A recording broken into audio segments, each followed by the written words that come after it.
దేవునికి స్తోత్రం. నేటి దినాన మన అరుణోదయపు దేవుని వాగ్దానము ప్రసంగి గ్రంథము 10వ అధ్యాయము 10వ వచనము. అయితే కార్యసిద్ధికి జ్ఞానమే ప్రధానము.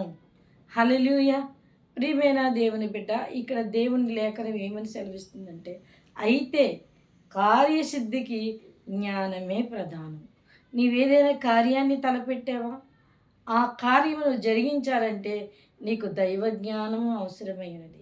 నువ్వు జ్ఞానయుక్తంగా నడుచుకొని ఆ జ్ఞానం యేసుక్రీస్తు వారై ఉన్నారు గనక యేసుక్రీస్తు వారి వైపు చూసి ఆయన సహాయాన్ని నువ్వు కోరితే ఆయన నీ కార్యసిద్ధిని జరిగించి, నీ కార్యసిద్ధికి మూలము ప్రధానము ఏమిటంటే జ్ఞానము. ఆ జ్ఞానమే ప్రభు అయిన యేసుక్రీస్తు వారు గనుక ఆయన చిత్తానుసారంగా నువ్వు నడుచుకున్నప్పుడు ఖచ్చితంగా ఆయన నీ జీవితంలో కార్యాన్ని జరిగించి, నీలో ఆ కార్యసిద్ధిని జరిగించి, నీ జీవితంలో మార్పుని తీసుకొచ్చి నిన్ను అనేకులకి ఆశీర్వాదకరంగా నిలబెడతారు.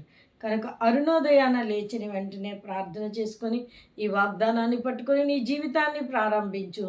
దేవుడు నీలో కార్యసిద్ధిని కలుగజేయబోతున్నాడు గనుక ఆయన ఇచ్చిన జ్ఞానంతో, ఆయన ఇచ్చిన ఆలోచనతో నువ్వు నడుచుకుంటే నువ్వు అనేకులకి ఆశీర్వాదకరంగా మారుతావు.